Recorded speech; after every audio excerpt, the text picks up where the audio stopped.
उतरा नहीं है, लेकिन ये भी मत समझना कि आपका रिजल्ट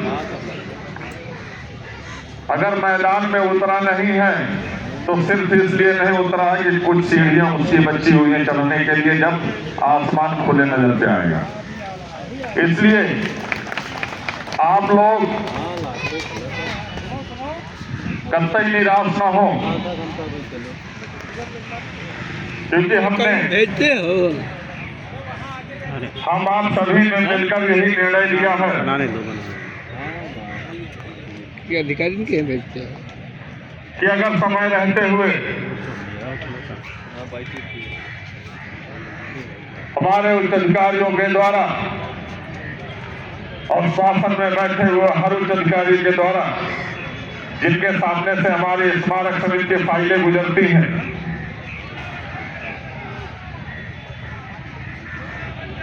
यदि समय रहते हुए हमारे शासनादेश निर्गत नहीं होते हैं तो उन स्थितियों में माननीय मुख्यमंत्री महोदय जी के आवास पर ज्ञापन सौंपने के लिए वो जन सैलाब उमड़ेगा कि वो स्वयं अधिकारी माननीय मुख्यमंत्री महोदय जी को जवाब नहीं दे पाएंगे कि आखिरकार ये हो क्यों रहा है। जब हमने इनको बजट दे दिया स्मारक समिति के कर्मचारियों को, तो कौन सा उच्च अधिकारी है जिन्होंने हमारे आदेश की अवहेलना की है, हमारी छवि को धूमिल करने का प्रयास किया है? उन अधिकारियों की सामत नहीं रहेगी, उनको दंडित जरूर किया जाएगा।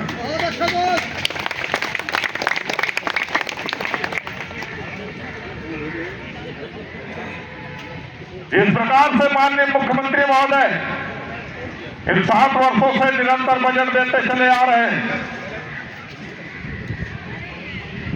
लेकिन मैं पूछना चाहता हूं माननीय मुख्यमंत्री महोदय जी से कि आपके द्वारा जब बजट दिया जा रहा है और प्रतिवर्ष वापस किया जा रहा है, तो उन उच्च अधिकारियों को बुला करके पूछा क्यों नहीं गया कि ये कर्मचारी हित में बजट दिया गया था, वेतन बंद में बजट दिया गया था, ये वापस क्यों आया?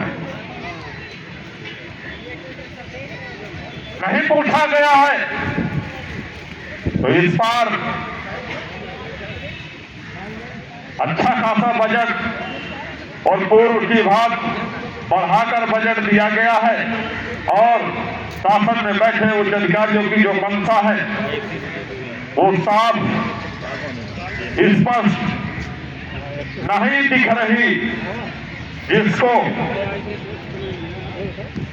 हम आप सभी मिलकर अपने दर्द, अपने दुख, अपनी पीड़ा को माननीय मुख्यमंत्री महोदय जी के आवास पर चलकर बताएंगे। हम अकेले नहीं, कम से कम 10,000 की संख्या और उससे ज्यादा ही होगी।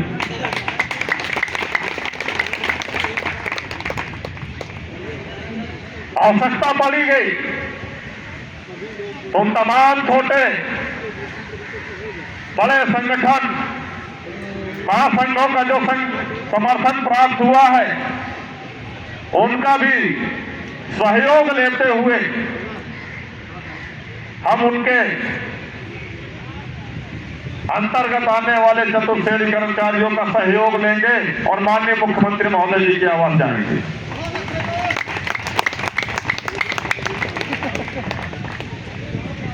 जिन मांगों को मांग बना दिया है, वो मांग ही नहीं है, ये तो हमारे अधिकार है। जो अधिकार हमें नियुक्ति वर्ष 2011 में ही मिल जाने चाहिए थे, ज्वाइनिंग के उपरांत ही, लेकिन हम आप सभी को हमारे स्मारक समिति के उच्च अधिकारियों के द्वारा भ्रमित किया गया, छला गया, शोषित किया गया, वंचित रखा गया हमारी इन्हीं मांगों के लिए।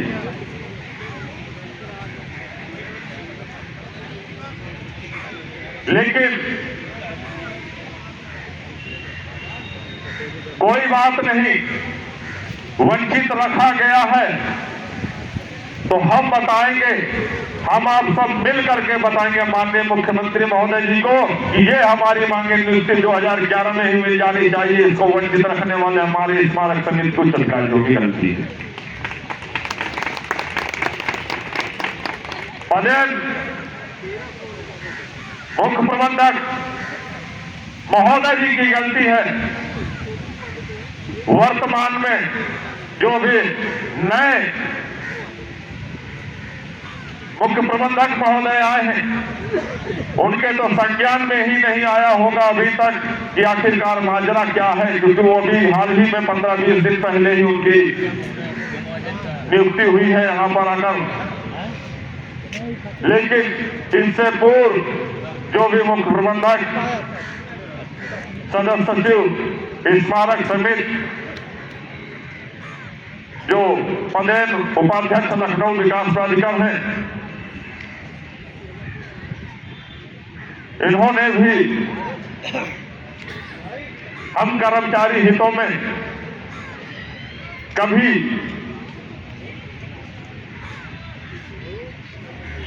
ऐसी पत्रावालियों को पैरवी नहीं की गई कि हम कर्मचारी साथियों के भविष्य में प्रकाश डालने का काम किया हो। अगर किया है तो सिर्फ हमारे स्मारक समिति के उच्च अधिकारियों के द्वारा जैसा बरगला दिया जाता है वही हकीकत मान करके वो अपने ऊपर उतार लेते हैं और कर्मचारियों पर गाज गिरा देते हैं। लेकिन ऐसा अब नहीं होगा। अब उसकी भी व्यवस्थाएं की जाएंगी। न कर्मचारियों पर शोषण होगा और न कर्मचारियों पर गाज गिरेगी। अगर अब गाज गिरेगी तो हमारे उच्च अधिकारियों के ऊपर गाज गिरेगी, जिन्होंने अब 13 वर्षों से गाज गिराते चले आ रहे हैं।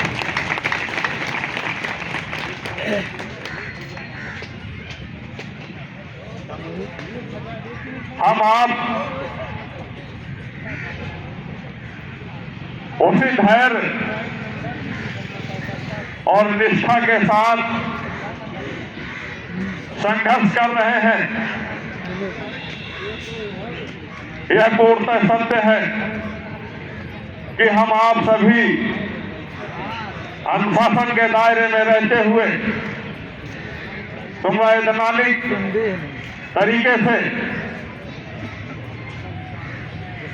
हम आज 81 दिनों से संघर्ष कर रहे हैं। तो इसका मतलब ये नहीं है कि हमने बोल दिया कि माननीय मुख्यमंत्री महोदय जी के आवास जाएंगे तो फरवरी की डेट निकल गई है, तो हमने पूरा समय भी दिया है, लेकिन मार्च नहीं जाएगा, ये हमारा वादा है। हम मार्च नहीं जाने देंगे। अधिसूचना जारी होने से पहले हम माननीय मुख्यमंत्री महोदय जी के आवास जाएंगे।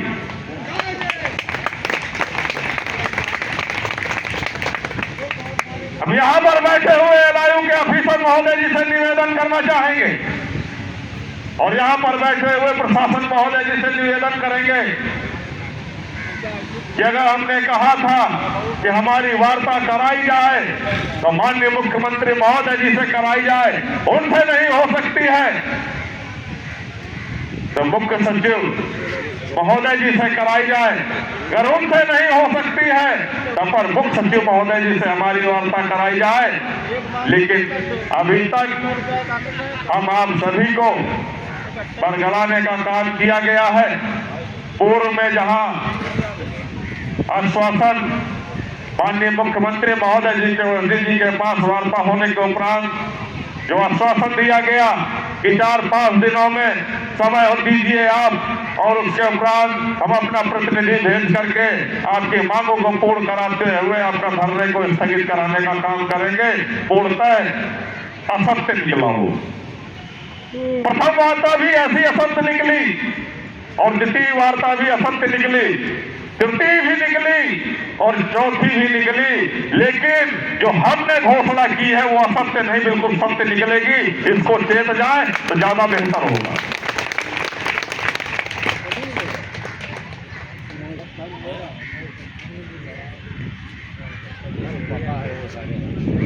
यह संज्ञान में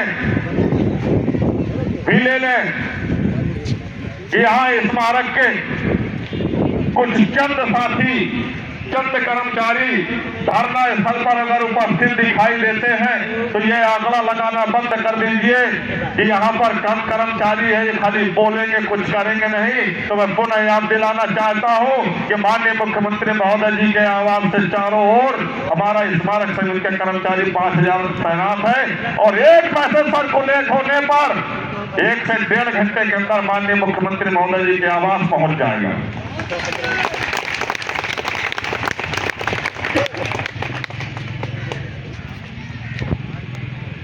यह स्थितियां अगर आप लाना चाहते हैं तो हम लाने के लिए तैयार हैं, क्योंकि ये स्थितियां लाने वाले भी आप हैं।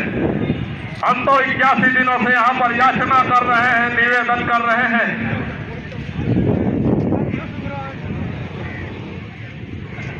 और उच्च अधिकारियों के द्वारा घोर लापरवाही की जा रही है। हमारी मांगों को सुना नहीं गया, माना नहीं गया, जमीन पर उतारा नहीं गया। अगर किया गया है 81 दिनों में तो हमारे कर्मचारी साथियों को मानसिक टॉर्चर किया गया है, उत्पीड़न किया गया है, शोषण किया गया है। इसके डिप्रेशन में हमारे कर्मचारी 4 साथियों की हत्या की गई, हमारे साथियों की।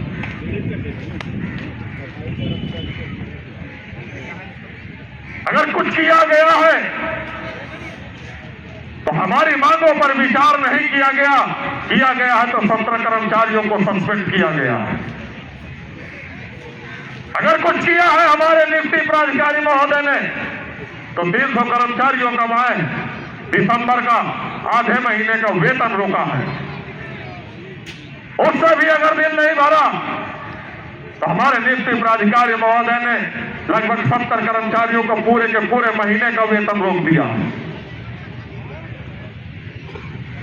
उन कर्मचारी परिवार को जिससे इसका वेतन से उसके परिवार की जीविकाएं चलती हैं और जीविकाओं में खान पान की सामग्रियां और किराए के मकान में रहने का किराया देना और बच्चों की शिक्षा प्रभावित करने का काम किया है हमारे कर्मचारी साथियों का। हम इनसे संतुष्ट नहीं है बिल्कुल। कुछ कर्मचारी साथियों का तो सामान भी निकाल करके बाहर डाल दिया गया कि आप किराया देने के लायक नहीं है तो आप मकान में रहने के भी लायक नहीं है। जिस दिन किराया आ जाए उस दिन वापस आ जाना हमारे यहाँ। तो इसका जिम्मेदार कौन है? इसके भी जिम्मेदार हमारे नियुक्ति प्राधिकारी महोदय हैं।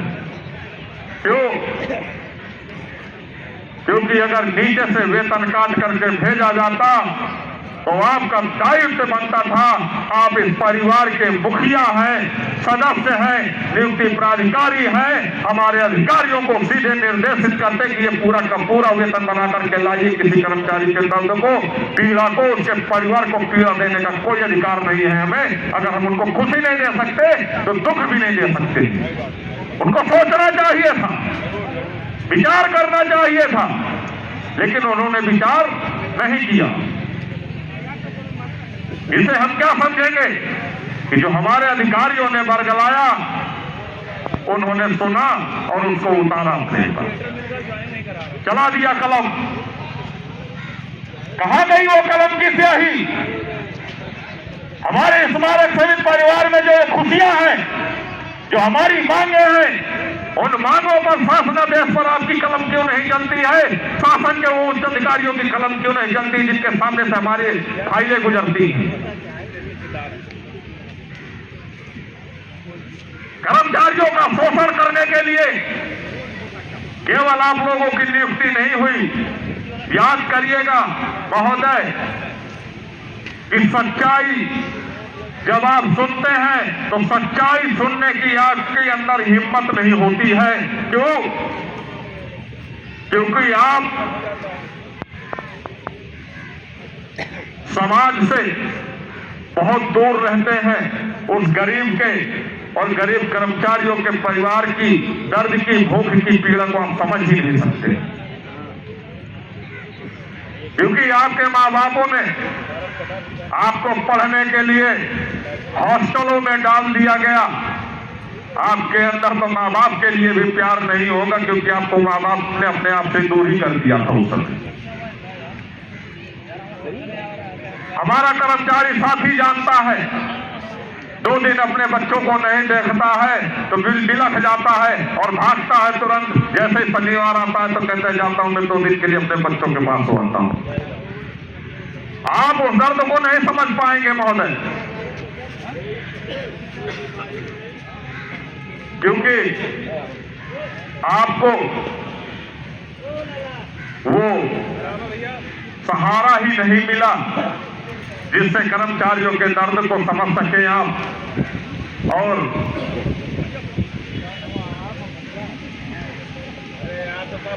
हमारे कर्मचारी साथियों में खुशी देने का काम करें,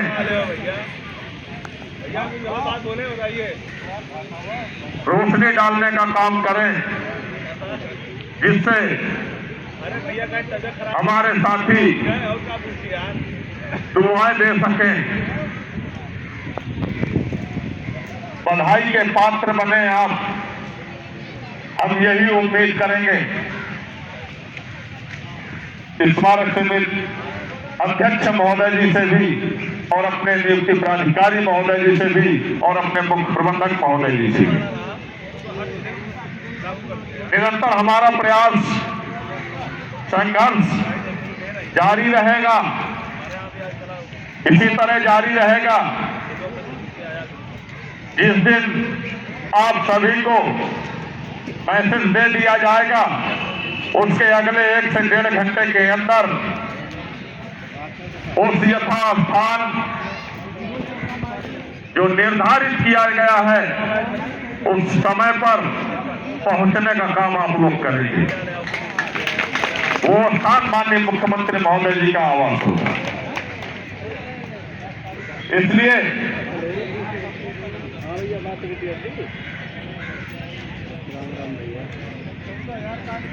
हम बात ठीक चल ठीक है।